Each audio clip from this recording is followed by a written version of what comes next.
أعوذ بالله من الشيطان الرجيم. بسم الله الرحمن الرحيم. اقرأ باسم ربك الذي خلق.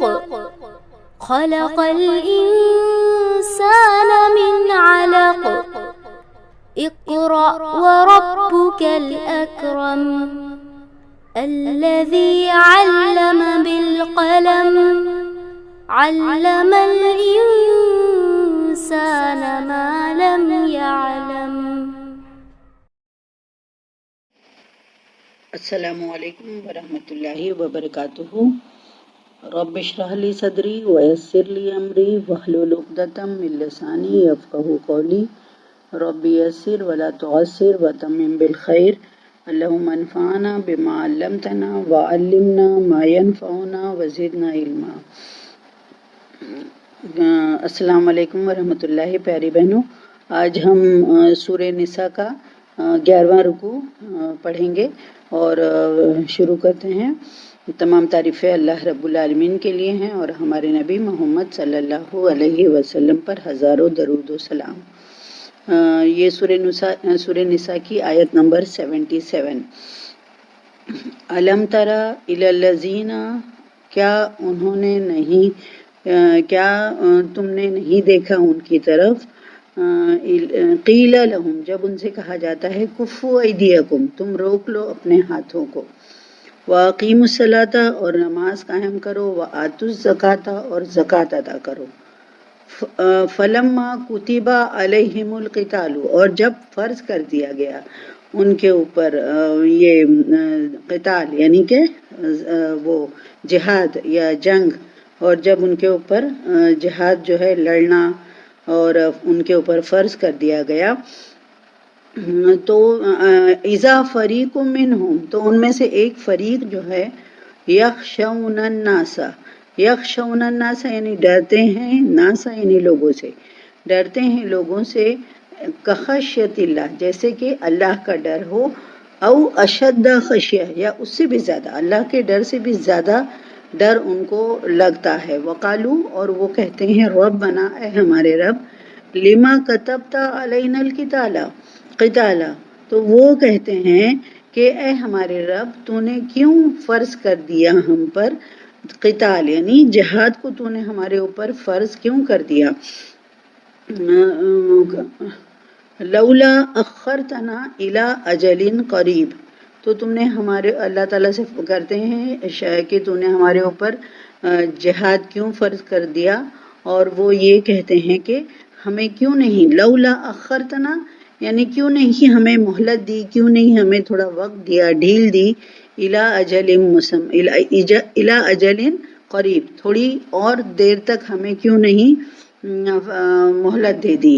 متاع الدنیا قلیل، تو اللہ تعالیٰ کیا فرماتے ہیں، دنیا کی زندگی جو ہے وہ بہت تھوڑی ہے، دنیا کا ساز و سامان جو ہے وہ بہت تھوڑا ہے. والآخرۃ خیر، اور آخرت جو ہے وہ زیادہ بہتر ہے، لمن اتقی، ان لوگوں کے لیے جو پرہیزگاری اختیار کرتے ہیں، یعنی جو پرہیزگار ہیں یا جو اللہ سے ڈرنے والے ہیں، تو آخرت ان کے لیے زیادہ بہتر ہے. لا تظلمون، یعنی تم پر ظلم نہیں کیا جائے گا، فتیلا، دھاگے کے برابر بھی، اتنا سا بھی تمہارے اوپر ظلم نہیں کیا جائے گا. ترجمہ دیکھتے ہیں اس کا کہ کیا اللہ تعالیٰ لوگوں سے مخاطب ہے، کیا آپ نے ان لوگوں کے حال پر غور نہیں کیا جنہیں کہا گیا تھا کہ ابھی جنگ سے ہاتھ روکے رکھو اور ابھی کیا کرو، صرف نماز قائم کرو اور زکوٰۃ ادا کرو. پھر جب ان پر جہاد فرض کر دیا گیا تو ان میں سے کچھ لوگ جو ہیں وہ لوگوں سے یوں ڈرنے لگے جیسے اللہ سے ڈرنا چاہیے یا اس سے بھی زیادہ، اور کہنے لگے اے ہمارے رب، تو نے ہم پر جنگ کیوں فرض کر دی، ہمیں مزید کچھ عرصے کے لیے مہلت کیوں نہیں دی. آپ اللہ تعالیٰ فرما رہے ہیں اللہ کے رسول سے کہ آپ ان سے کہیے کہ دنیا کا آرام تو چند روزہ ہے، اور ایک پرہیزگار جو ہے، تقوی والا جو ہے، اس کے لیے آخرت بہتر ہے، اور ان پر ذرہ برابر بھی ظلم نہیں کیا جائے گا. بہنوں، یہاں پر واقعہ بیان ہو رہا ہے کہ جب شروع میں اسلام میں جب شروع میں اسلام آیا تھا اور مسلمان جو تھے وہ مکہ میں تھے، مطلب ابھی ہجرت نہیں ہوئی تھی، ابھی وہ مکہ ہی میں تھے تمام مسلمان، انہوں نے اسلام قبول کر لیا تھا، تو وہ کیا تھی، ان کی حالت کیا تھی، وہ بہت کمزور تھے، ہے نا، ان کی نہ تو تعداد زیادہ تھی، نہ ان کے پاس اتنی قوت تھی، افرادی قوت بھی کم تھی، اور سماج میں ان لوگوں کی عزت بھی کم تھی، اور وہ حرمت والے شہر میں تھے۔ مکہ میں لڑائی جو تھی وہ اتنا زیادہ عام نہیں تھی، مکہ والے حالانکہ لڑتے تھے مگر مکہ میں جنگ کرنا، لڑائی کرنا یہ بہت عام نہیں تھا، تو وہ حرمت والے شہر میں تھے، اور وہاں پر کس کا غلبہ تھا، کفار کا غلبہ تھا، قریش تھے نا وہاں پر حاوی تھے، اور یہ انہی لوگوں کا شہر بھی تھا۔ قریش کس کا شہر تھا، مکہ والوں کا شہر تھا، وہ تعداد میں بھی زیادہ تھے، اور جو جنگی اسباب، جنگ ہونے کے جو وہ ہوتے ہیں ساز و سامان ہوتے ہیں، وہ ان میں ہر طرح سے وہ ان کو فوقیت حاصل تھی، یعنی وہ اوپر تھے، ان سے زیادہ طاقت تھی ان کے پاس، اس لیے اس وقت اللہ تعالیٰ نے مسلمانوں کو جہاد اور قتال کا حکم نہیں دیا تھا۔ کیا کہا تھا، ان سے فرمایا تھا کہ یہ کافروں کی جو تکلیفیں ہیں، ان لوگوں کی جو شرارتیں ہیں، اس کو سہتے چلے جائیں اور ان کی مخالفت کو برداشت کریں، اور اللہ تعالیٰ فرما رہے ہیں کہ ان کے ظلم و ستم کو سہ لیا کرو، اور جو احکام الہی نازل ہو رہا ہے، احکام الہی کیسے نازل ہوتا تھا، اللہ کے رسول صلی اللہ علیہ وسلم کے اوپر وحی کے ذریعے سے احکام الہی نازل ہو چکے ہیں، ان پر عمل کرو۔ احکام الہی تو نازل ہو ہی رہے تھے، ان پر عمل کرو، نمازیں ادا کرتے رہو، زکوٰۃ دیتے رہا کرو، تو اللہ تعالیٰ فرما رہے ہیں کہ ان چیزوں پر عمل کرو اور صبر کرو۔ یہ جو وہ تھے مسلمان تھے، ان پر ان کے پاس مال بھی بہت زیادہ نہیں تھا، اس لیے مسکینوں اور محتاجوں کے کام آنے کا اور ان کی ہمدردی کرنے کا انہیں حکم دیا گیا تھا۔ وہ تو خود ہی غریب تھے، ستائے جا رہے تھے، مگر پھر بھی اللہ تعالیٰ نے ان کو حکم دیا کہ تم یتیموں، مسکینوں، محتاجوں کی مدد کرو، ان کے ساتھ ہمدردی کا رویہ رکھو۔ اور اللہ تعالیٰ یہ سب حکم دینے کے پیچھے اللہ کی مصلحت کیا تھی؟ مصلحت کا تقاضا یہ تھا کہ یہ ابھی کفار سے لڑائی جھگڑا نہ کریں، بلکہ صبر اور ضبط سے کام لیں، اور ادھر جو کافر جو تھے وہ بہت دلیر ہوتے جا رہے تھے، ان سے کوئی بدلہ نہیں لیا جا رہا تھا، ان کا اپوز کرنے والا کوئی نہیں تھا، وہ دلیر ہوتے جا رہے تھے، ان لوگ کی ہمت جو ہے اور بڑھ رہی تھی، اور انہوں نے وہ مسلمانوں پر پوری دلیری کے ساتھ ظلم کے ستم کے پہاڑ توڑ رہے تھے ان کے اوپر، اور ہر چھوٹے بڑے کو سخت سے سخت سزائیں دے رہے تھے۔ انہوں نے مسلمانوں کا ناک میں دم کر رکھا تھا، اس لیے مسلمانوں کے دل میں رہ کر جوش اٹھتا تھا، اور زبان سے الفاظ نکل جاتے تھے کہ اس روز مرہ کی مصیبتوں سے تو یہی بہتر ہے کہ ایک مرتبہ دل کی بھڑاس نکال لی جائے، میدان میں دو ہاتھ کر لیے جائیں، کاش اللہ تعالیٰ ہمیں جہاد کا حکم دے دے، لیکن ابھی تک جہاد کا حکم نہیں ملا تھا ان کو، اور جب انہیں ہجرت کی اجازت ملی اور مسلمان اپنی زمین، تمام جو بھی تھا، مال و دولت جو بھی تھا ان کے پاس، گھر تھا وہ، اور اس کے بعد رشتے داری، تمام رشتے داروں کو چھوڑ کر اور اللہ کے نام پر قربان کر کے اپنا دین لے کر مکہ سے ہجرت کر کے مدینہ پہنچ گئے۔ کیا لے کر گئے تھے؟ وہ صرف اپنا دین لے کر گئے تھے، ساتھ میں اور کچھ نہیں لے کر گئے تھے۔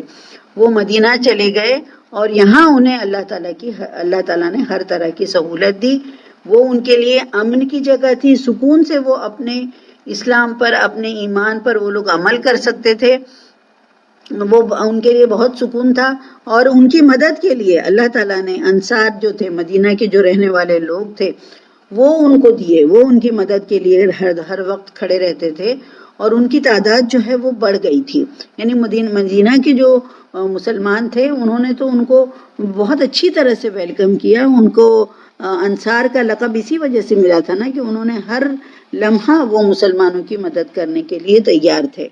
تو اب جو کیا تھا، مسلمانوں کی تعداد جو ہے وہ زیادہ ہو گئی تھی، اور قوت اور طاقت بھی ان کی بڑھ گئی تھی، تو اب اللہ کی طرف سے ان کو اجازت ملی کہ اپنے لڑنے والوں سے لڑو، یعنی جو تمہیں چھیڑے، یہ نہیں کہا کہ ہر کسی سے پنگا لیتے رہو تم، یہ نہیں کہا انہوں نے، بلکہ اللہ تعالیٰ نے ان کو یہ حکم دیا کہ اب تم سے جو لڑائی کرے اب تم ان سے لڑو۔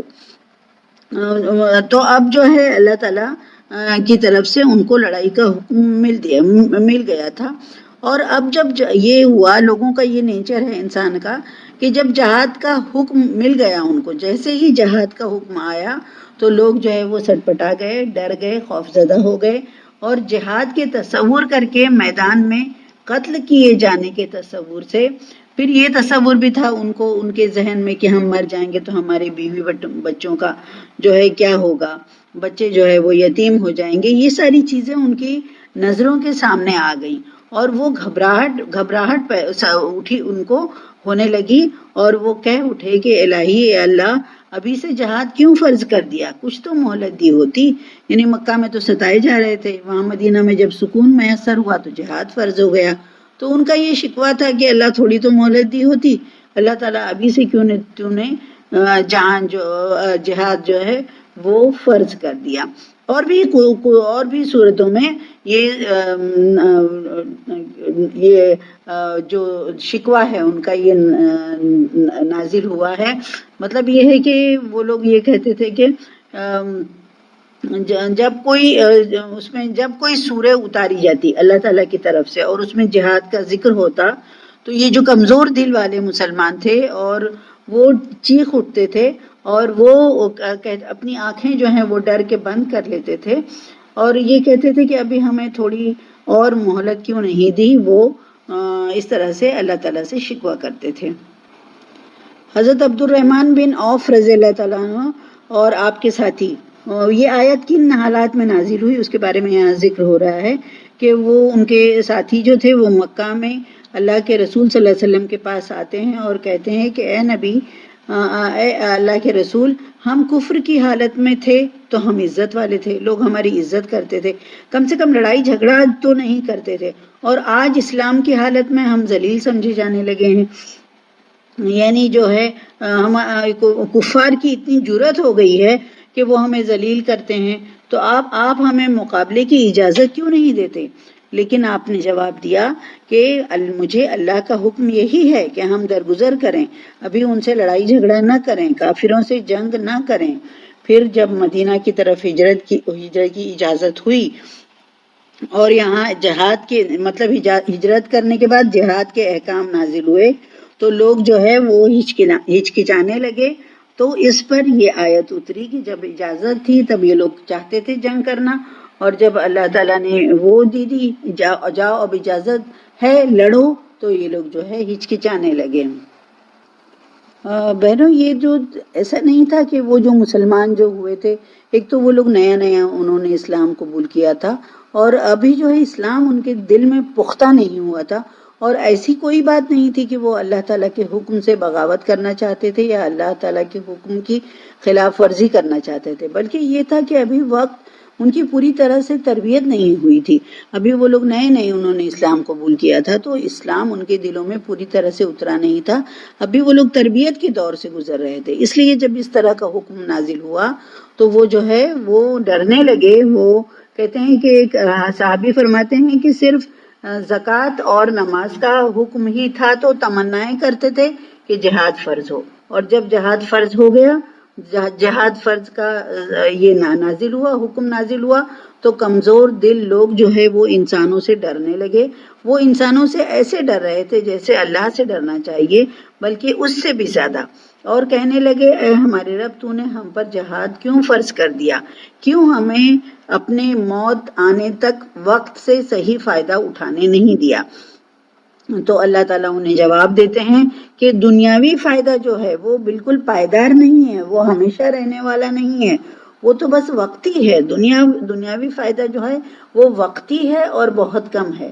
اور اللہ تعالیٰ یہ بھی فرماتے ہیں کہ متقیوں کے لیے آخرت جو ہے وہ دنیا سے بہت ہی زیادہ بہتر ہے اور پاکیزہ ہے. تو یہ جو آیت پھر نازل ہوئی وہ ان کو حوصلہ دینے کے لیے نازل ہوئی کہ تم دنیا میں اپنا دل مت لگاؤ، تم جو ہے آخرت کے لیے تیاری کرو. آخرت میں جو بھی تم کو جو ملنے والا ہے وہ دنیا سے کہیں زیادہ بہتر ہے. اور اللہ تعالیٰ فرماتے ہیں کہ تمہیں تمہارے اعمال کا پورا بدلہ دیا جائے گا، پورا اجر ملے گا، ایک بھی نیک عمل جو ہے وہ ضائع نہیں ہوگا. اور ایک بال کے برابر بھی ظلم اللہ تعالیٰ کسی پر نہیں کرے گا. تو یہ اس آیت میں انہیں دنیا سے بے رغبتی دلائی جا رہی ہے، دنیا کی کوئی اہمیت نہیں ہے، اور انہیں آخرت کی طرف توجہ دلائی جا رہی ہے، اور جہاد کی رغبت، یعنی جہاد جو ہے اس پر ان لوگوں کو تیار کیا جا رہا ہے. اور بہنوں، یہ جو مکہ والے جو تھے وہ جو مسلمانوں پر ظلم ڈھا رہے تھے، تو یہ صرف مسلمان جو غلام تھے، غلام طبقہ تھا، صرف انہی کے اوپر ظلم نہیں ڈھا رہے تھے، بلکہ آزاد اور معزز قسم کے مسلمانوں کا بھی ان لوگوں نے طرح طرح سے جینا جو ہے وہ دوبر کر دیا تھا. حتیٰ کہ اللہ کے رسول صلی اللہ علیہ وسلم کو بھی ان لوگوں کے ہاتھوں کئی بار جو ہے وہ تکلیف پہنچی تھی. تو یہ جو تھے اسی وجہ سے جو ہے ان مسلمان، جو جرأت مند مسلمان تھے، جو حوصلہ مند مسلمان تھے، ان کو یہ خواہش پیدا ہوئی کہ ہم جو ہیں ان سے جنگ کریں. انہوں نے اللہ کے رسول صلی اللہ علیہ وسلم کے پاس آئے اور ان سے اجازت چاہیے کہ آپ ہم کو جنگ کی اجازت دیجیے، ہم ان سے بدلہ لینا چاہتے ہیں. تو انہوں نے یہ کہا کہ ابھی جو ہے مجھے جہاد کا حکم نہیں ملا ہے. ان کو ابھی فی الحال جہاد سے روکا جا رہا تھا. تو ایک حدیث ہے، آپ سن لیجئے. حضرت ابن عباس سے روایت ہے کہ حضرت عبد الرحمن بن عوف اور ان کے ساتھی مکہ میں نبی صلی اللہ علیہ وسلم کے پاس آئے اور کہا، اللہ کے رسول، ہم عزت والے تھے جب ہم مشرک تھے، پھر جب ہم ایمان لائے تو ذلیل ہو گئے. آپ نے فرمایا کہ ابھی مجھے درگزر کرنے کا حکم دیا گیا ہے، لہٰذا جنگ نہ کرو. پھر جب اللہ نے ہمیں مدینہ منتقل کر دیا تو اللہ تعالیٰ نے ہمیں جنگ کا حکم دیا، اور بعض لوگ جنگ سے رک گئے تو اللہ تعالیٰ نے یہ آیت نازل کی. تو بہنوں، یہ جو مکی دور میں ہاتھ نہ اٹھانے کی جو فائدے تھے وہ کیا تھے؟ تو یہاں پر یہ فرمایا جا رہا ہے کہ 13 سال وہ لوگ مکہ میں تھے نا، مسلمان جو تھے وہ 13 سال مکہ میں رہے. 1-2 سال کی بات نہیں ہے، 13 سال وہ لوگ رہے، اور وہ مسلمانوں پر کفار جو ہے انتہائی ظلم و ستم، یعنی انتہا تھی ان کی ظلم و ستم کی، ڈھا رہے تھے، اور مسلمانوں کو ان سے ابھی اپنا بدلہ لینے کی انہیں اجازت نہیں دی گئی تھی، اور انہیں اس سے روک دیا گیا تھا. تو اس کا کیوں سب لوگ بعض سوال اٹھاتے ہیں کہ اگر وہ بدلہ لینے کی طاقت رکھتے تھے تو ان کو بدلہ لینا چاہیے تھا، مگر اس کا مقصد یہ تھا کہ یہ جو ہے عرب میں جو تھے تمام تر جو انتظامات جو تھے وہ کس پر قائم تھی؟ بت پرستی پر قائم تھی. وہ تمام چیزیں جو ان کی بیس تھا ان کا، وہ بت پرستی تھی. اور اسلام نے اسی بت پرستی کے خلاف جو ہے سب سے پہلے آواز بلند کی تھی. تو اس سے جو ہے وہ لوگ اور کیوں بت پرستی کے خلاف آواز بلند ہوئی؟ تو ان کو بہت زیادہ تکلیف ہوئی، کفار قریش کو بہت زیادہ تکلیف ہوئی، کیونکہ وہ تمام سیاسی فائدے اسی سے اٹھا رہے تھے. اور یہ جو ہے اس لیے جب تمام فائدے، ان کی کرسی اسی سے چل رہی تھی، ان کی سیاست جو ہے اسی سے چل رہی تھی، تو جب اس کے خلاف آواز اٹھائی گئی تو وہ جو ہے مسلمانوں کے دشمن بن گئے، اور اس کے بعد جو ہے ان پر انہوں نے سختیاں کرنا شروع کر دیں. اب جو مسلمانوں نے کہا کہ اے اللہ ہمیں تھوڑی مہلت کیوں نہیں دے دی، تو اس کے جواب میں اللہ تعالیٰ نے یہ آیت نازل کی، آیت نمبر 78، اینما تکونو، تم جہاں کہیں بھی رہو گے، یدرککم الموت، تمہیں موت جو ہے وہ آ لے گی، تمہیں موت جو ہے وہ پا لے گی. ولو کنتم فی بروج مشیدہ، اور خواہ تم ہو فی بروجن یعنی برجوں والے مضبوط قلعے میں ہو تم، اور بروج مشیدہ. پھر اللہ تعالیٰ فرما رہے ہیں آگے کہ تو خواہ تم کتنے بھی مضبوط محل میں، برج میں، کسی میں بھی ہوگے، وَإِن تُصِبْهُمْ حَسَنَةٌ، اور جب انہیں کوئی بھلائی پہنچتی تو یقولوا، تو وہ یہ کہتے هَذِهِ مِنْ عِنْدِ اللَّهِ. تو یہ سب سے پہلے تو یہ فرمایا اللہ تعالیٰ نے کہ تم جہاں کہیں بھی رہو گے، تمہیں موت جو ہے جب تمہاری موت کا وقت آ جائے گا تو وہ تم کو پا لے گی، خواہ تم کتنے ہی مضبوط برجوں میں ہوگے، محل میں ہوگے.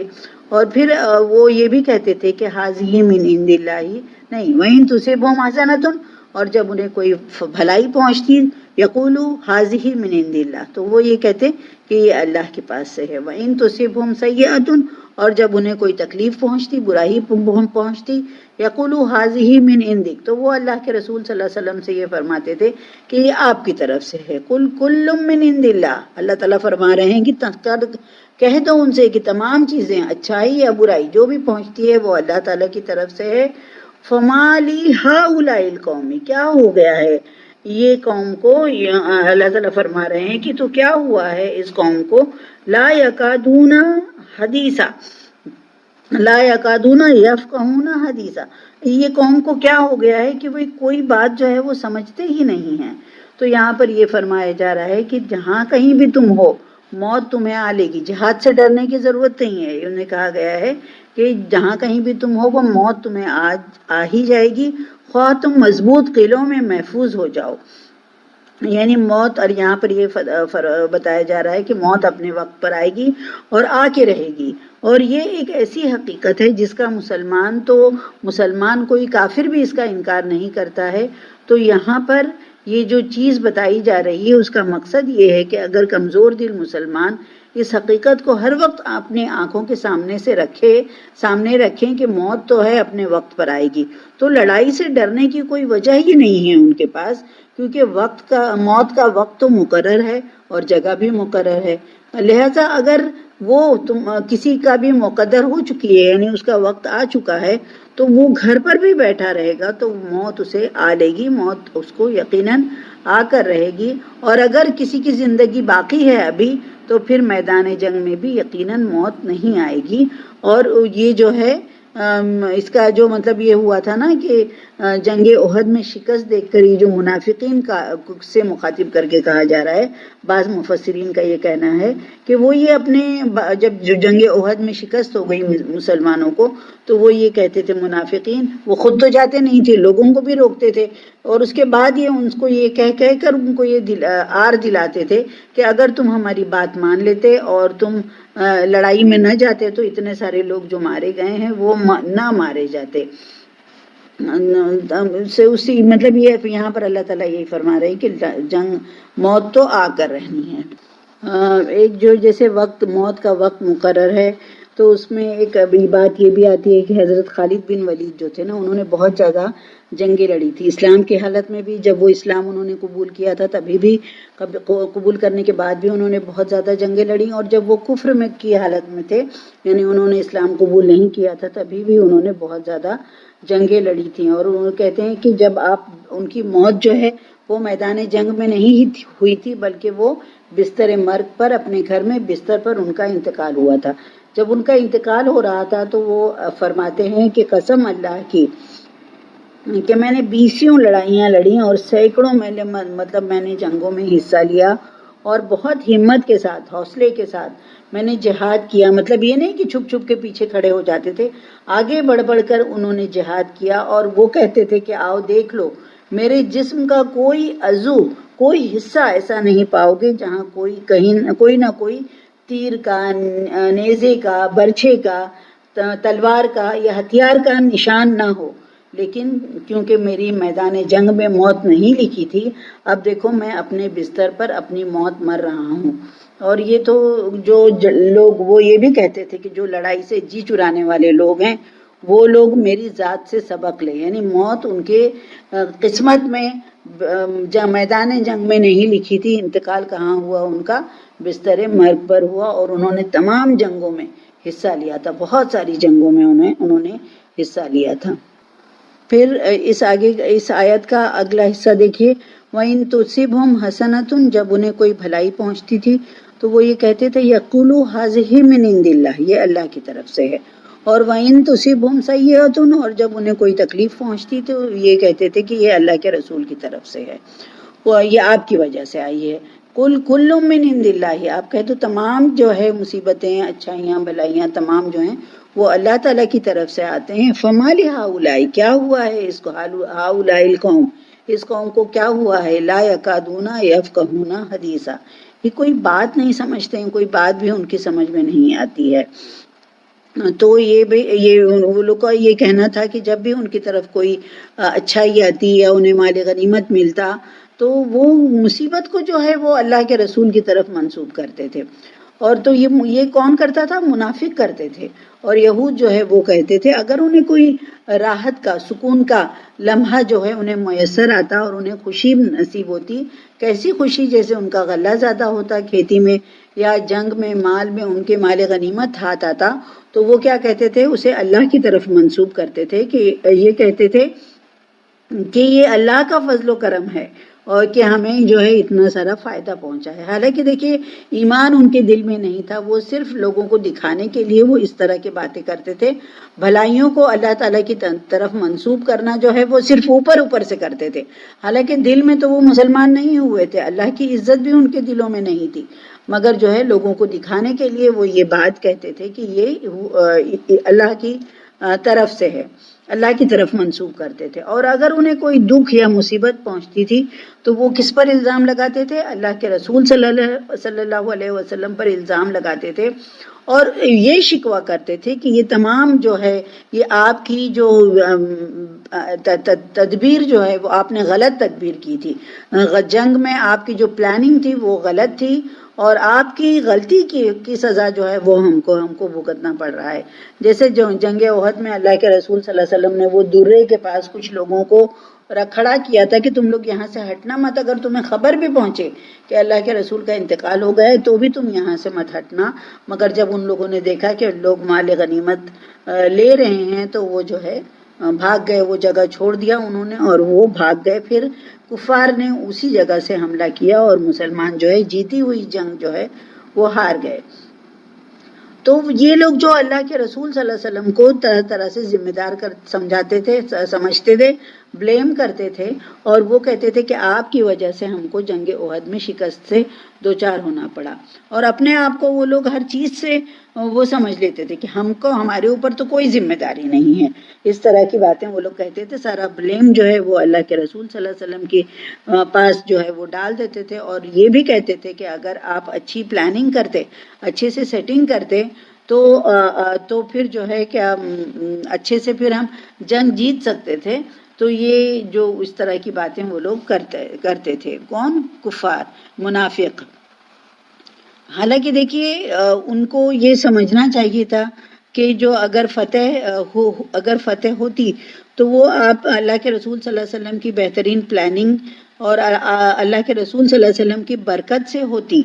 تب بھی کسی بات جو ہے کسی حد تک درست تھی، مگر حقیقت کیا ہے بہنوں؟ حقیقت یہ ہے کہ فائدہ اور نقصان سب کچھ کس کی طرف سے ہوتا ہے؟ اللہ کی طرف سے ہوتا ہے. اور یہ مسلمان کے عقیدے کا ایک حصہ ہے کہ ہم کو ہر چیز کے لیے کون ذمہ دار ہے؟ ہماری ہر اچھائی، ہر برائی کا ذمہ دار کون ہے جو یہ ساری چیزیں پلاننگ کرتا ہے؟ اللہ تعالیٰ پلاننگ کرتے ہیں.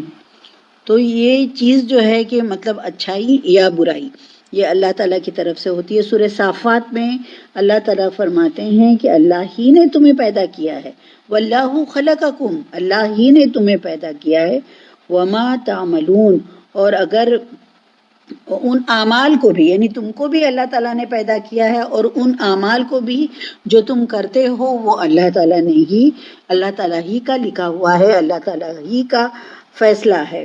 یعنی اگر فائدے یا تکلیف یہ جو ہے تمہارے اعمال کی وجہ سے ہیں اور وہ جو چونکہ اللہ تعالیٰ ہی تمہارے اعمال کا بھی خالق ہے، لہذا تمام نفع اور نقصان بھی اللہ ہی کی طرف سے ہوا ہے. یعنی یہ اللہ تعالیٰ نے جو ہے یہ نہیں لکھا تھا کہ اللہ تعالیٰ نے کہ تم جاؤ تم برا کام ہی کرو گے، تم منافق ہی بنو گے، بلکہ اللہ تعالیٰ نے یہ انسان کو اختیاری مخلوق بنا کر دنیا میں بھیجا ہے. اچھا اور برا کیا ہے وہ ان کو بتا دیا ہے اور اس کے اوپر اب ان کے اوپر جو ہے وہ کر دیا ہے، تمہارے اوپر چھوڑ دیا ہے کہ تم اچھا عمل کرو گے تو تم جنت میں جاؤ گے، اللہ کے رسول کو مانو گے تو تم جنت میں جاؤ گے، اللہ تعالیٰ کے احکام کی اس پر عمل کرو گے تو جنت میں جاؤ گے. یہ ساری باتیں بتا دی ہیں اور تم کو اختیار دے دیا ہے کہ تم جو راستہ پسند کرو وہ راستہ اختیار کرو. دو مخلوق جو ہیں وہ اختیاری مخلوق اللہ تعالیٰ نے بنا کر پیدا کی ہیں، ایک تو انسان ہے، دوسرے جنات ہیں. اور پھر جو ہے جو بھی تم فیصلہ اپنے اپنے لیے جو بھی فیصلہ کرو گے اللہ تعالیٰ پھر اس میں کوئی زور زبردستی نہیں کرتا ہے، کیونکہ اللہ تعالیٰ نے انسان کی وہ کرنے کے لیے ان کی ہدایت کے لیے اللہ تعالیٰ نے رسول بھیجے، کتاب بھیجے اور بتا دیا کہ یہ عمل اچھا عمل ہے، اس کو کرو گے تو جنت میں جاؤ گے، یہ عمل برا عمل ہے، اس کو کرو گے تو جہنم میں جاؤ گے، اور اس کے بعد تمہارے اوپر چھوڑ دیا کہ تم جو اپنے لیے فیصلہ کرو، اللہ تعالیٰ اس کے لیے راستے جو ہے وہ آسان کر دیتا ہے۔ تو یہ ان کا اپنا خود کا فیصلہ تھا۔ پھر دیکھیے بہنوں، آیت نمبر 79 میں ہے ما اصابک من حسنۃ، یعنی جو بھی تمہیں پہنچے گی کوئی بھلائی، فمن اللہ، تو وہ کس کے پاس سے ہے؟ تو وہ اللہ کے پاس سے ہے۔ وما اصابک من سیئۃ، اور اگر تمہیں پہنچے گی کوئی تکلیف برائی، فمن نفسک، تو وہ تمہارے اپنے نفسوں کی وجہ سے ہے۔ وَأَرْسَلْنَاكَ لِلنَّاسِ رَسُولًا، اور ہم نے بھیجا ہے آپ کو، یعنی اللہ کے رسول صلی اللہ علیہ وسلم کو، لِلنَّاسِ، لوگوں کے لیے رسول بنا کر بھیجا ہے۔ وَكَفَى بِاللَّهِ شَهِيدًا، اور آپ جو کافی ہے اللہ کی گواہی اس بات پر۔ تو یہاں پر یہ فرمایا گیا ہے کہ اگر انسان کو کوئی فائدہ پہنچے گا تو وہ اللہ کی طرف سے ہوتا ہے، اور اگر کوئی مصیبت آئے گی تو وہ تمہارے اپنے اعمال کی بدولت آتی ہے، اور ہم نے اللہ کے رسول صلی اللہ علیہ وسلم کو تمام دنیا کے لوگوں کے لیے رسول بنا کر بھیجا ہے، اور اس بات پر اللہ کی گواہی کافی ہے۔ تو اس آیت میں یہاں یہ فرمایا جا رہا ہے کہ اگر تجھے کوئی فائدہ پہنچے تو وہ اللہ کی طرف سے ہوتا ہے، اور کوئی مصیبت آئے تو وہ تیرے اپنے اعمال کی وجہ سے ہوتی ہے۔ تو یہ جو ہے عقیدہ جو ہے کہ تقدیر پر جو لوگوں کا ایمان رہنا چاہیے وہ یہ ہے کہ اللہ کی مشیت کے علاوہ انسان کو قوت اور ارادہ اور اختیار دے کر اللہ تعالیٰ نے دنیا میں بھیجا ہے، اور یہ بھلائی اور برائی، خیر اور شر، یہ دونوں کی راہیں اللہ تعالیٰ نے بتا دی ہیں۔ تو یہ اسی لحاظ سے تمام چیزیں کلیئر کر دی گئی ہیں، اور اسی لحاظ سے انسان کو اس کے اعمال کا بدلہ ملتا رہے گا۔ اگر انسان اچھے عمل کرے گا تو اس کا اچھا بدلہ اسے ملے گا، اور یہ جو ہے خاص اللہ کا فضل اور احسان ہے۔ اب یہ عمل تو انسان کرے، پھر یہ اللہ کا فضل اور احسان کیسے ہو سکتا ہے؟ تو اس کی وجہ یہ ہے کہ اللہ تعالیٰ کے انسان پر بہت زیادہ احسانات ہیں، اس قدر زیادہ احسانات ہیں، تو ان کے شکریہ کے طور پر وہ جتنی بھی اللہ کی اطاعت کرے، عبادت کرے، تو وہ اللہ کے ان احسان کا بدلہ نہیں بن سکتا۔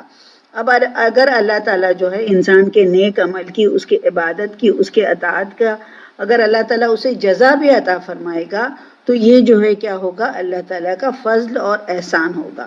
اور اگر انسان جو ہے نافرمانی اور گناہ کے جتنے بھی کام کرے گا تو یہ اللہ تعالیٰ کے تمام جو اللہ تعالیٰ نے انسان پر احسانات کیے ہیں، کیا احسانات کیے ہیں اللہ تعالیٰ نے انسان پر؟ کہ اللہ تعالیٰ نے انسان کو بہترین مخلوق بنا کر پیدا کیا ہے، بہترین ساخت پر پیدا کیا ہے، بہت ساری خوبیوں کے ساتھ پیدا کیا ہے۔ اور ہم کہتے ہیں کہ تم سب سے پہلے اپنے جسم پر غور کرو، بے شمار اللہ تعالیٰ نے ہمارے جسم کے اندر مشینیں فٹ کر دی ہیں جو اپنا اپنا کام کر رہی ہیں، نظام ہاضمہ ہے، بلڈ سرکولیشن ہے، اور بھی بہت ساری مشینیں اللہ تعالیٰ نے بنا رکھی ہیں ہمارے جسموں کے اندر، اور وہ اپنے اپنے طور پر اپنا کام کر رہی ہیں، ہمیں عقل دی ہے، سمجھ دی ہے۔ تو یہ سارے اللہ تعالیٰ کے احسانات ہیں۔ ہمیں دیکھنے کے لیے آنکھیں دی ہیں، سننے کے لیے کان دیے ہیں، جو ٹیسٹ رکھا ہے ہماری زبانوں میں، بے شمار احسانات ہیں۔ کہتے ہیں نا کہ اگر تم اللہ کی نعمتوں کو شمار کرنا چاہو گے تو تم اللہ کی نعمتوں کو شمار نہیں کر سکتے ہو۔ تو یہ جو ہے اللہ تعالیٰ کا ہمارے اوپر فضل ہے، اور اگر ہم ان چیزوں کو، یہ ساری چیزیں اللہ تعالیٰ کی احسان کو یاد نہ رکھیں گے تو اللہ تعالیٰ کی ناشکری ہوگی، اور پھر اسے جو ہے اس کی سزا ضرور ملنی چاہیے۔ تو ایک آیت میں اس میں آیا سورہ ابراہیم میں، لَإِن شَكَرْتُمْ لَأَزِيدَنَّكُمْ، اگر تم شکریہ ادا کرو گے تو ہم تمہیں مزید دیں گے۔ شکریہ سے کیا ہوتا ہے؟ نعمتوں میں اضافہ ہوتا ہے۔ وَإِن كَفَرْتُمْ وَلَئِن كَفَرْتُمْ، اور اگر تم کفر کرو گے، انکار کرو گے اللہ تعالیٰ کی نعمتوں کا، تو اللہ تعالیٰ فرما رہے ہیں کہ ان عذابی لشدید، بے شک میرا عذاب جو ہے وہ بہت زیادہ سخت ہے. تو یعنی یہاں پر یہ بات سمجھائی گئی ہے کہ اگر انسان کو کوئی بھی دکھ یا مصیبت آئے تو وہ یہ شکایت کرنے لگتا ہے. اور یہاں پر اللہ تعالیٰ یہ فرما رہے ہیں کہ اگر تمہارے اوپر کوئی مصیبت آئی ہے وہ تمہارے اپنے اعمال کا نتیجہ ہے، اور خوشی اور فائدے کی بات تو ہے وہ صرف اللہ تعالیٰ کا فضل اور احسان ہوتا ہے. اس کے اوپر ایک وہ بات سن لیجئے بہنوں کہ جو کچھ اعمال جو ہوتے ہیں وہ انسان جو ہے کچھ بری تکلیف سے گزرتا ہے تو اللہ تعالیٰ فرما رہے ہیں کہ اللہ تعالیٰ بہت ساری تمہاری غلطیوں سے درگزر کرتا رہتا ہے، بہت ساری. اور یہ اللہ تعالیٰ یہ بھی فرما رہے ہیں کہ جو تمہارے اعمال جو تم کرتے ہو تو اگر تمہیں کوئی تکلیف پہنچتی ہے تو وہ تمہارے عمل کی وجہ سے ہوتی ہے، تمہارے تم سے گناہ ہوتے ہیں اس کی وجہ سے یہ پہنچتی ہے. اللہ کے رسول صلی اللہ علیہ وسلم کی ایک حدیث ہے کہ اللہ کے رسول صلی اللہ علیہ وسلم فرماتے ہیں کہ کسی شخص کا جسم جو ہے کسی لکڑی سے جل جائے یا اس کے قدم پھسل جائے یا اسے تھوڑی سی محنت زیادہ کرنی پڑے اور اسے پسینہ آ جائے تو یہ بہت ساری جو چیزیں ہیں وہ اللہ تعالیٰ معاف کر دیتے ہیں.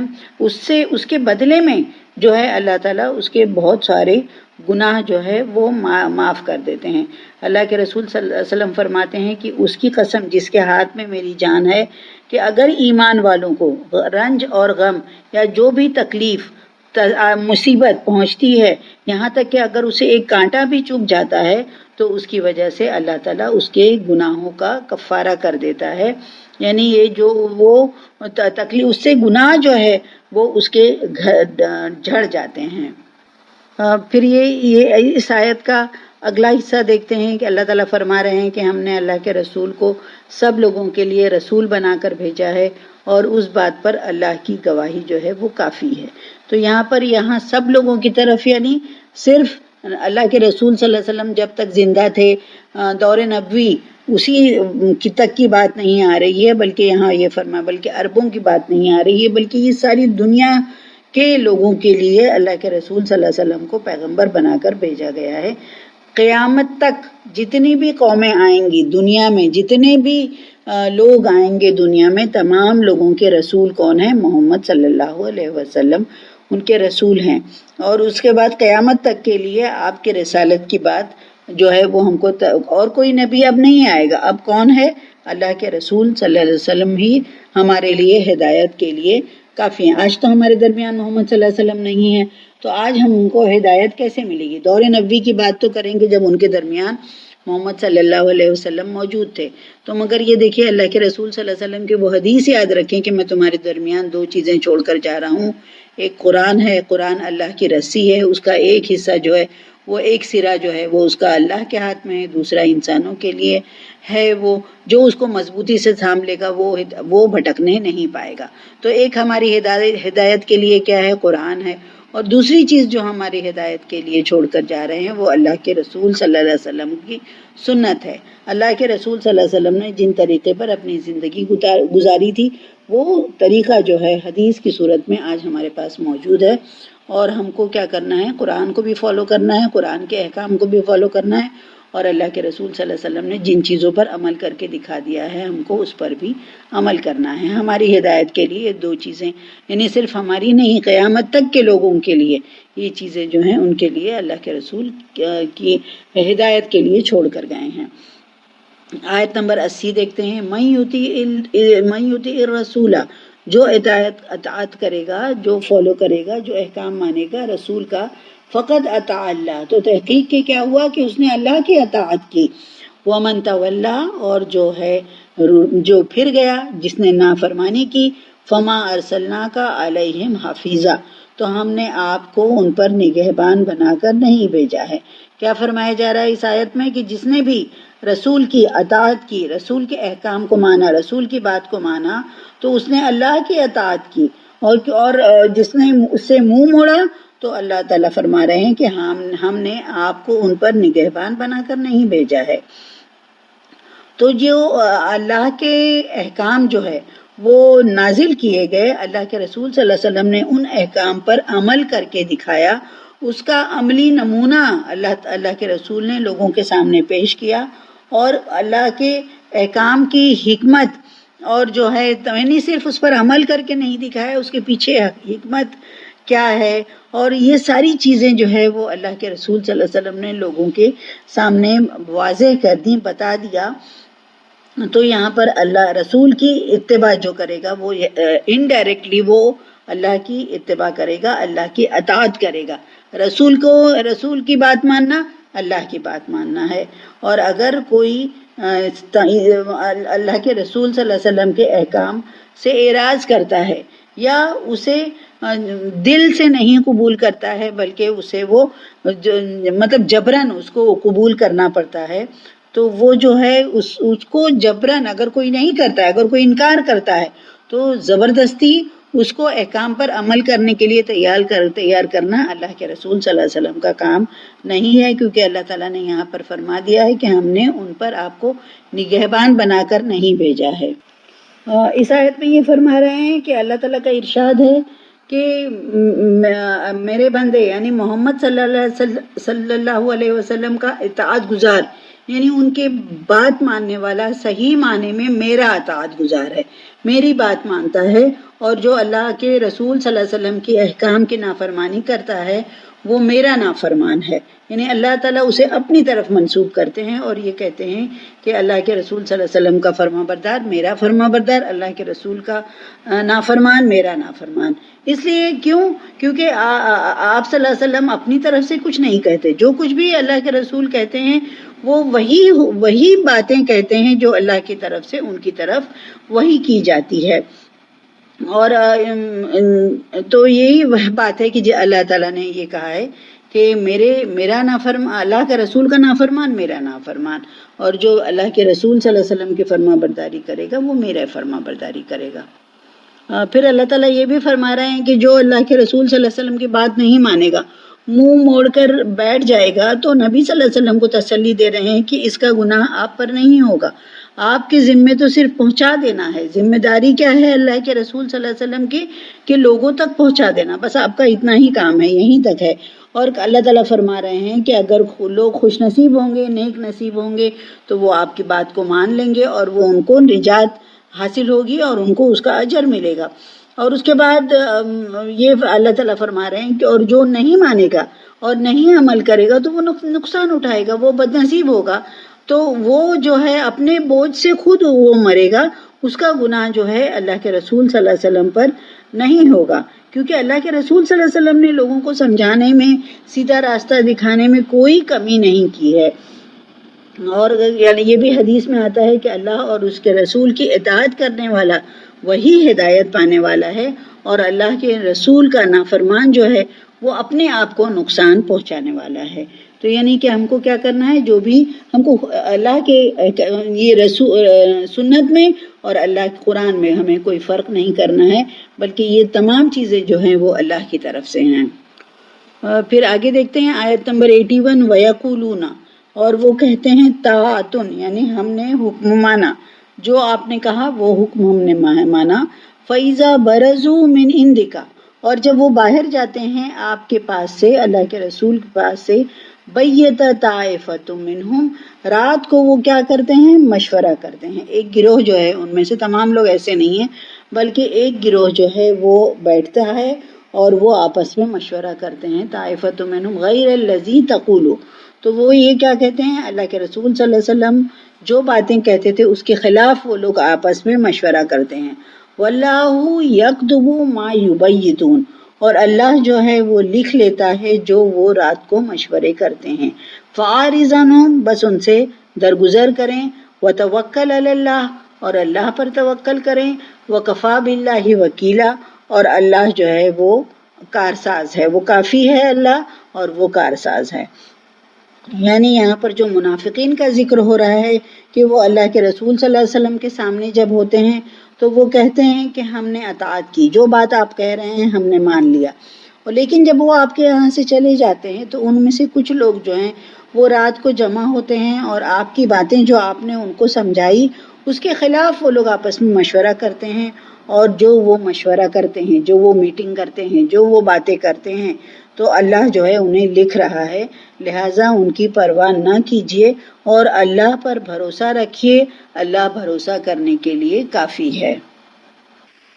یہاں پر یہ بتایا جا رہا ہے بہنوں کہ منافقین جو تھے وہ آپ کے سامنے تو آپ کی اطاعت کا دم بھرتے تھے. یہ کہتے تھے کہ ہاں، اتنے بڑی زور زور سے گردن ہلاتے تھے اور یہ کہتے تھے کہ جو آپ نے کہا ہم نے مان لیا، ہم نے آپ کی بات جو ہم اس پر عمل بھی کریں گے. اور وہ مسلمانوں کے بہت خیر خواہ ہیں، بہت ان کے مسلمانوں کے ساتھ ہیں. اس طرح کی وہ لوگ باتیں کرتے تھے. لیکن جب وہ آپ کے پاس سے ہٹ جاتے تھے تو ان کے کچھ لوگ جو ہے وہ راتوں کو بیٹھ کر مشورہ کرتے تھے، چھپ چھپ کے مشورہ کرتے تھے. اور جو باتیں وہ وہاں پر سن کر آئے ہیں، اللہ کے رسول صلی اللہ علیہ وسلم کے پاس سے سن کر آئے ہیں، اور جو باتیں وہ لوگ اس کے خلاف بات کرتے تھے کہ یہ اللہ کے رسول نے ایسے کہا تو ہم کو کیا کرنا چاہیے. اب اس کے خلاف وہ لوگ بات کرتے تھے.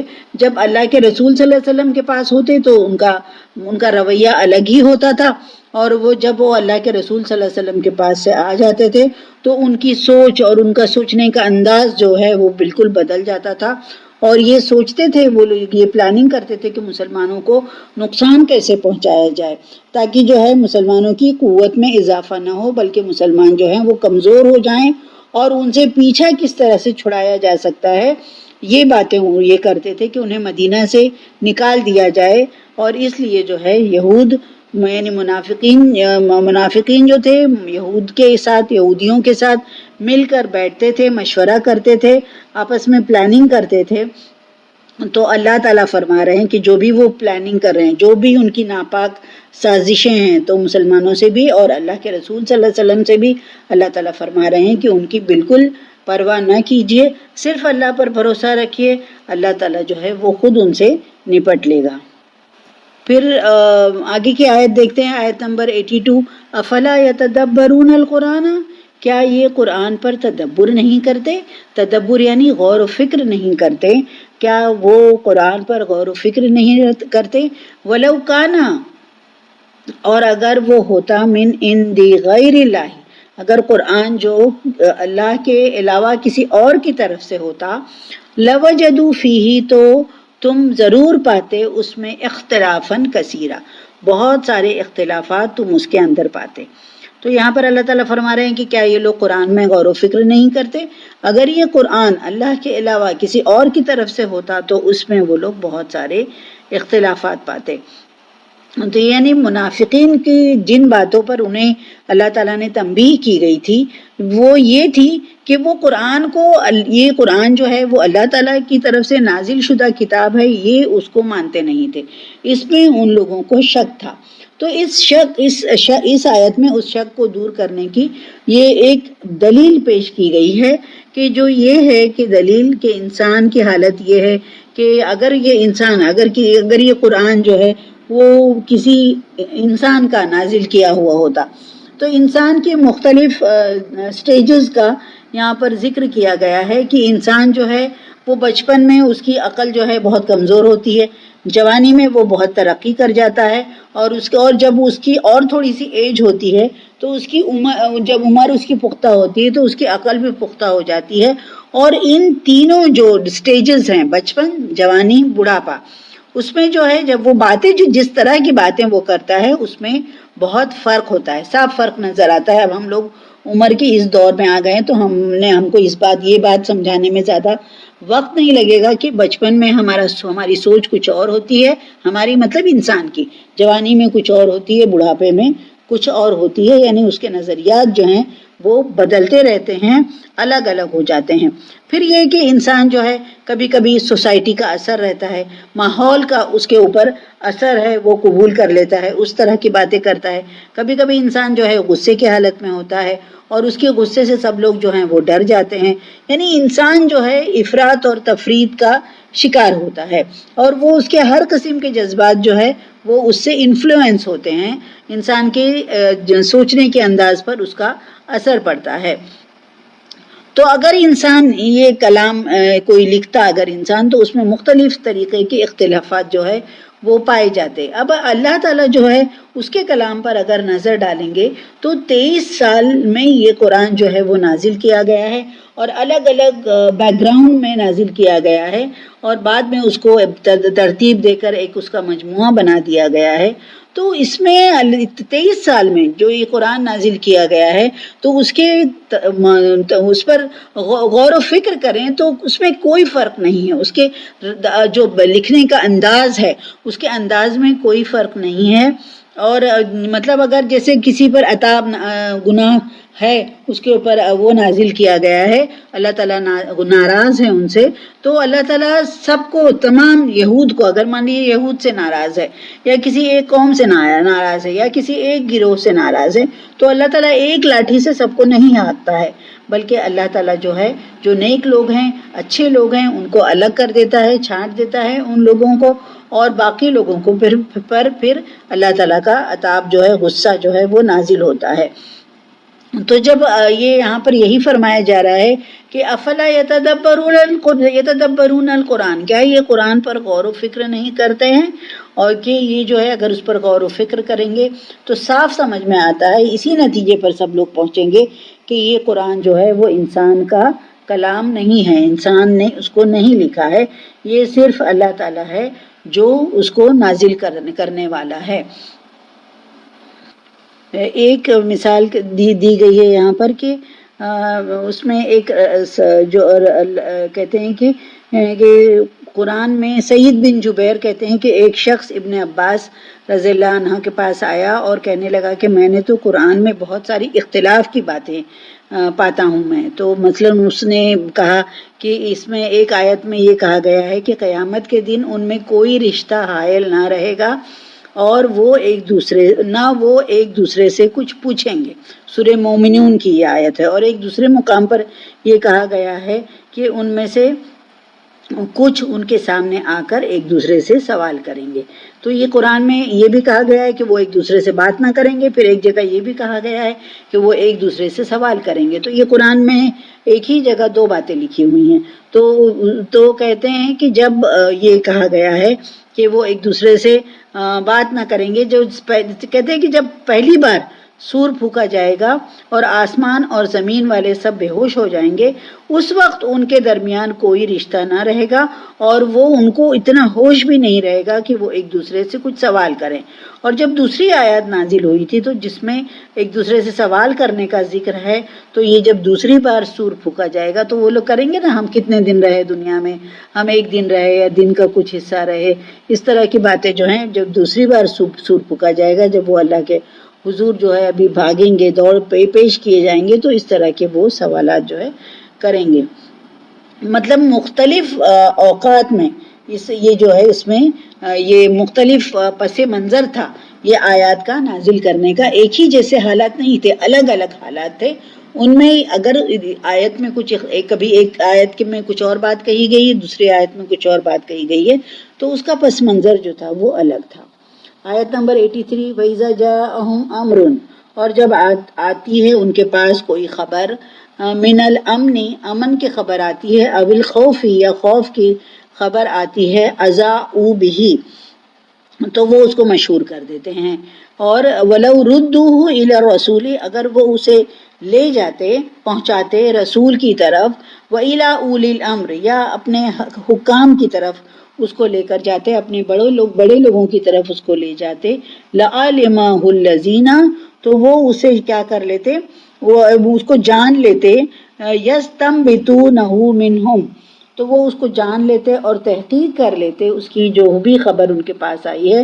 ولولا فضل اللہ، اور اگر نہ ہوتا اللہ کا فضل علیکم ان پر، ورحمتہ، اور اس کی رحمت، لَتَّبَعْتُمْ الشَّيْطَانَ إِلَّا قَلِيلًا، تو تم شیطان کے پیچھے لگ جاتے سوائے چند لوگوں کے. تو اس میں یہ بات بتائی گئی ہے کہ جب کوئی امن کی خبر آتی ہے یا خطرے کی خبر آتی ہے تو وہ فوراً یہودی منافقین اسے اڑا دیتے ہیں، اور اگر اسے رسول کے پاس لے جاتے یا کسی ذمہ دار کے پاس لے کر جاتے تو وہ ایسے لوگوں کے علم میں آ جاتی کہ وہ اسے صحیح نتیجہ نکال سکتے ہیں نا. اور یعنی جو افواہ جو ہے غزوہ احد اور غزوہ خندق کے درمیان کا دور جو تھا وہ مسلمانوں کے لیے بہت بڑا آزمائش کا دور تھا.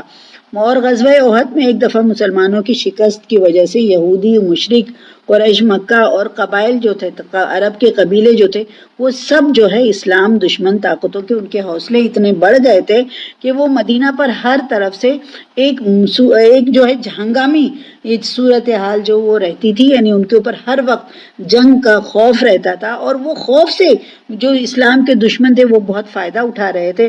اور کبھی کبھی تو وہ مسلمانوں کو ڈرانے کے لیے دہشت زدہ کرنے کے لیے ایسی افواہیں پھیلا دیتے کہ فلاں مقام پر مسلمانوں کے خلاف ایک بہت بڑا بھاری لشکر جمع ہو چکا ہے اور جلد ہی وہ مدینہ پر چڑھائی کرنے والا ہے. اور کبھی ایسا ہوتا کہ واقعی کوئی حملہ کرنے والا ہوتا اور غلط بیانی کا وہ لوگ کام کرتے اور یہ مسلمانوں کو غافل رکھنے کی کوشش کی جاتی.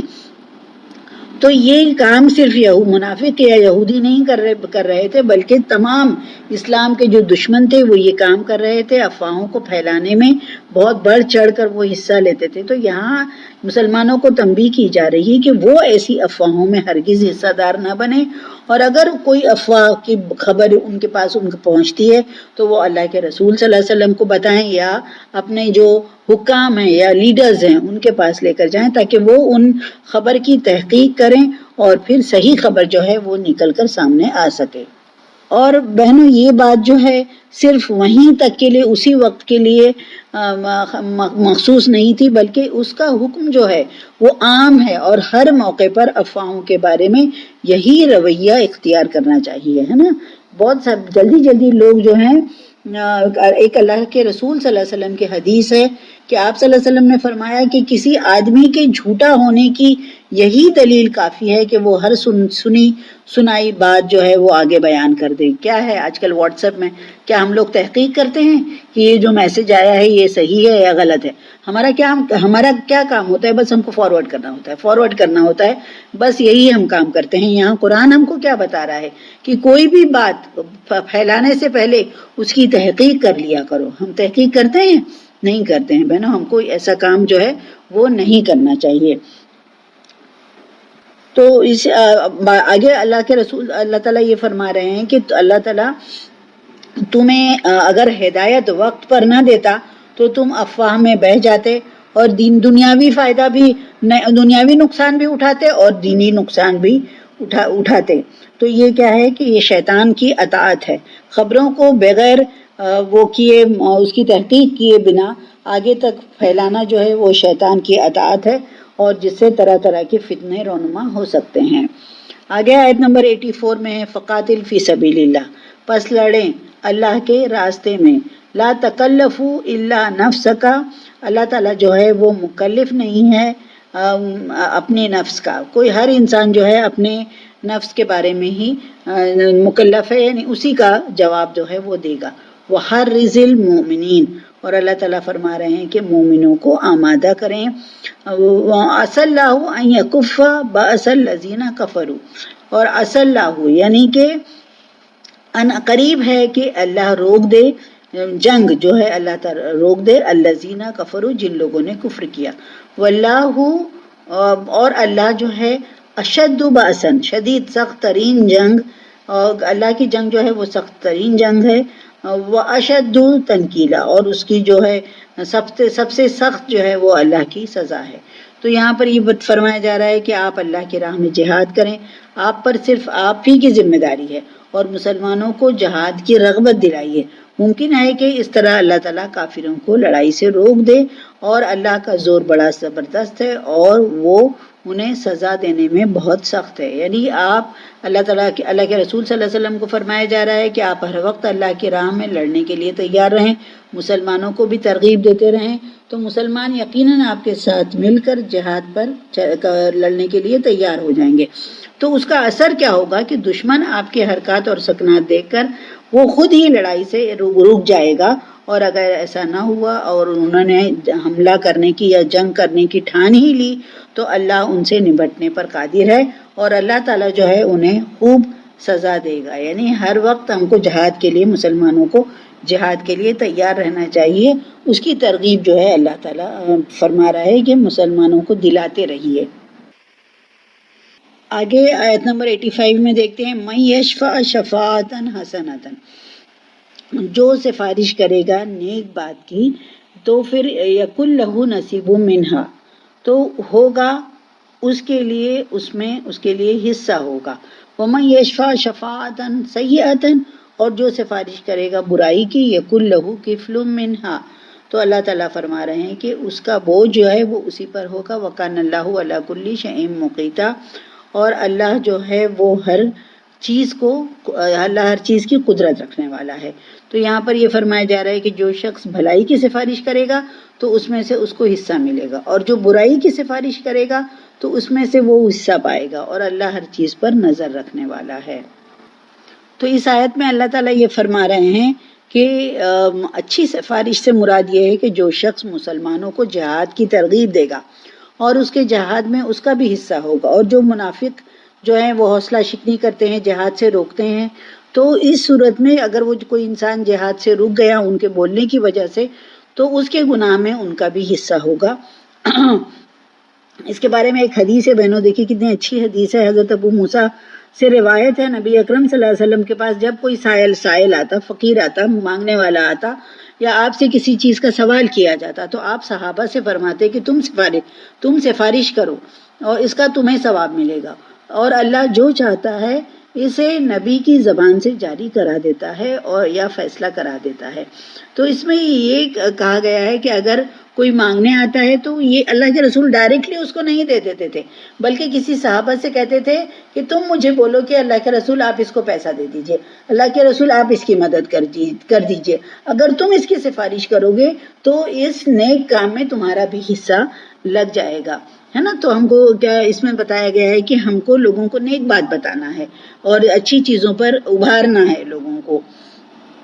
آگے کی دیکھیے آیت نمبر 86 میں ہے، اللہ تعالیٰ فرماتے ہیں وَإِذَا حُيِّيتُمْ، اور اگر جب کوئی تمہیں دعا دے بِتَحِيَّةٍ، اور یا دعا سلام کرے فَحَيُّوا بِأَحْسَنَ مِنْهَا، تو تم اسے دو، فَحَيُّوا یعنی تم دعا دو بِأَحْسَنَ احسن طریقے سے، اس سے بہتر طریقے سے، اور ردوہا یا کم سے کم اتنا ہی لوٹا دو. ان اللہ کان علی کل شیء حسیبا، بے شک اللہ جو ہے وہ ہر چیز کا حساب رکھنے والا ہے. یعنی جب کوئی تمہیں سلام کرے یا دعا دے تو تم اس سے بہتر انداز میں اس کے سلام کا جواب دو، یا کم از کم وہی کلمہ جو ہے اس کو لوٹا دو. یقیناً اللہ تعالیٰ جو ہے وہ ہر چیز کا حساب رکھنے والا ہے. یعنی جب کوئی شخص دوسرے کو سلام کرے تو اس کا یہ مطلب ہوتا ہے کہ وہ اس کے حق میں اللہ تعالیٰ سے سلامتی کی دعا کر رہا ہے نا. یہ تو اس کے بارے میں ایک حدیث ہے کہ ایک دو حدیثیں ہیں بہنوں، ہم لوگ جلدی دیکھ لیتے ہیں. کہ ایک صحابی ہیں، وہ کہتے ہیں کہ ایک آدمی آپ کے پاس آیا اور کہا السلام علیکم، تو آپ نے فرمایا 10، یعنی اس کے لیے 10 نے کیا. پھر ایک اور آدمی آیا، اس نے کہا السلام علیکم ورحمۃ اللہ، آپ نے فرمایا 20. اور پھر ایک اور آدمی آیا، اس نے کہا السلام علیکم ورحمۃ اللہ وبرکاتہ، تو اللہ کے رسول صلی اللہ علیہ وسلم نے فرمایا کہ 30 مطلب 10 نے کیا السلام علیکم کہنے پر، السلام علیکم ورحمۃ اللہ کہنے پر 20 نے کیا، السلام علیکم ورحمۃ اللہ وبرکاتہ اس پر کہنے پر 30 نے کیا ہیں. یعنی یہ کیا ہے کہ ہم کو سلام میں پہل کرنی چاہیے. اللہ کے رسول صلی اللہ علیہ وسلم کے زمانے میں اگر لوگ سلام کرتے تھے پھر کسی دیوار کے آڑ میں ہو جاتے تھے، پیڑ کی آڑ میں ہو جاتے تھے، اس کے بعد وہاں سے سامنے پھر آتے تھے، پھر سلام کرتے تھے. تو اس میں ایک حدیث اور بھی ہے کہ آپ صلی اللہ علیہ وسلم نے فرمایا کہ چھوٹا بڑے کو سلام کرے، چلنے والا بیٹھے ہوئے کو سلام کرے، تھوڑے آدمی زیادہ آدمی کو سلام کرے، سوار جو ہے وہ پیدل چلنے والے کو سلام کرے، اور چلنے والا کھڑے کو سلام کرے. یہ سلام کے آداب ہیں. پھر آگے آیت نمبر 87 میں دیکھتے ہیں اللہ لا الہ الا ہوا، اللہ کے سوا کوئی عبادت کے لائق نہیں ہے. لیجمعنکم الی یوم القیامۃ، وہ تمہیں ضرور اکٹھا کرے گا قیامت کے دن. لا ریب فیہ، جس کے آنے میں کوئی شک نہیں. ومن اصدق من اللہ حدیثا، اور اس سے زیادہ سچی بات اور کس کی ہو سکتی ہے. یعنی اللہ کے سوا کوئی الہ نہیں، وہ یقیناً تمہیں قیامت کے دن اکٹھا کرے گا جس کے آنے میں کوئی شک نہیں ہے، اور اللہ سے زیادہ سچی بات اور کس کی ہو سکتی ہے. یعنی وہ سچی بات کون سی ہے کہ قیامت یقیناً آ کر رہے گی. اس دن تمام قسم کے منافقین یہودی، مشرکین، مسلمان سب اللہ کے حضور جو ہے جمع کر کے لائے جائیں گے اور ان سب کا پورا پورا حساب لیا جائے گا۔ سچی بات یہ ہے کہ اسلام کے جو دشمن ہیں جتنی بھی کوشش کر سکتے ہیں کر لیں کہ مگر وہ اسلام کا کچھ بھی نہیں بگاڑ سکتے ہیں اور نہ وہ اللہ کے قانون کو تبدیل کر سکتے ہیں۔ صدق اللہ العلی العظیم۔ دعا پڑھ لیتے ہیں۔ اللہم آنس وحشتی فی قبری، اللہم ارحمنی بالقرآن العظیم واجعلہ لی اماما ونورا وہدا ورحمہ، اللہم ذکرنی منہ ما نسیت وعلمنی منہ ما جہلت وارزقنی تلاوتہ آناء اللیل وآناء النہار واجعلہ لی حجۃ یا رب العالمین، آمین یا رب العالمین۔ ربنا تقبل منا انک انت السمیع العلیم وتب علینا انک انت التواب الرحیم۔ السلام علیکم ورحمۃ اللہ وبرکاتہ۔